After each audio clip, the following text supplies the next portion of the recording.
তার আগে মহানবুল আলমিন যে আয়াতটি আমি আজকে তেলাওয়াত করেছি, সেখানে স্পষ্টভাবে বলেছেন যারা স্বর্ণ এবং রৌপ্য পুঞ্জীভূত করে রাখে, গুছিয়ে গুছিয়ে রাখে, আর ওয়ালা ইউনফিকুনহা ফি সাবিলিল্লাহ, আল্লাহর রাস্তায় ব্যয় করে না, খরচ করে না, যাকাত আদায় করে না, মহানবুল আলমিন তার রাসূলকে বলছেন ফাবাশশিরহুম বিআযাবিন আলীম, আপনি তাদেরকে পীড়াদায়ক শাস্তির কথা বলে দিন, সুসংবাদ দিয়ে দিন।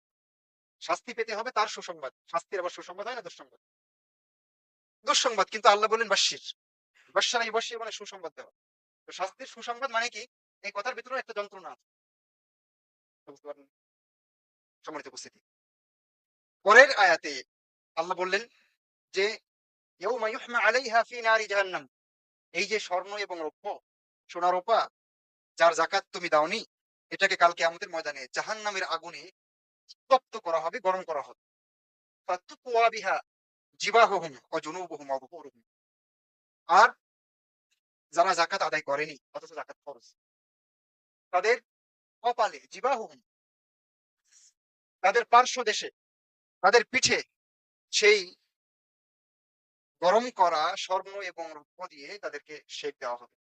আর বলা হবে যুকু মা কুনতুম তাকনিজুন, স্বাদ নিয়ে দেখো, দেখো মজাটা কেমন লাগে। এই যে এটাই তো তোমরা জমা করেছে।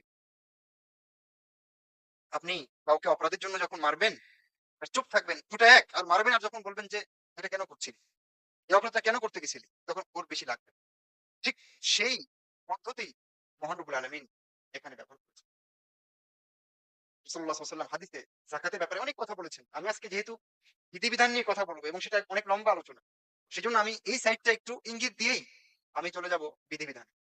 রাসূলুল্লাহ সাল্লাল্লাহু আলাইহি ওয়াসাল্লাম অনেকগুলো হাদিসের ভিতরে এই ব্যাপারে আমাদেরকে হুঁশিয়ারি বাণী উচ্চারণ করেছেন। আরেকটি হাদিসে রাসূলুল্লাহ সাল্লাল্লাহু আলাইহি ওয়াসাল্লাম বলেছেন যে, যেকোনো স্বর্ণ এবং রৌপ্যের মালিক যদি যাকাত না দেয়, তাহলে কাল কিয়ামতের ময়দানে এগুলো পাতে পরিণত করা হবে। পাত তৈরি করা হবে এই স্বর্ণ এবং রৌপ্য দিয়ে। তারপরে এটাকে গরম করে, ওই যে আয়াতটা, ওই আয়াতের ব্যাখ্যা এই হাদিসে রাসূলুল্লাহ সাল্লাল্লাহু আলাইহি ওয়াসাল্লাম স্পষ্টভাবে বলেছেন। তারপরে জাহান্নামের আগুনে গরম করে সেক দেওয়া হবে কপালে, পার্শ্বদেশে এবং পিঠে। নাসআলুল্লাহ সালামাতা ওয়াল আফিয়া। মহান রব্বুল আলামিনের কাছে প্রার্থনা করি তিনি যেন আমাদের সবাইকে এরকম মহা বিপদ থেকে রক্ষা করেন।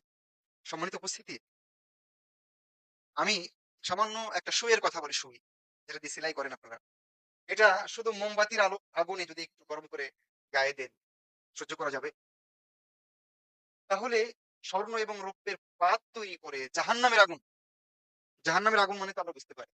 সেখানে গরম করে সেঁক দেওয়া হবে। পরিস্থিতি কত কঠিন, কত জটিল। অন্য একটি হাদিসে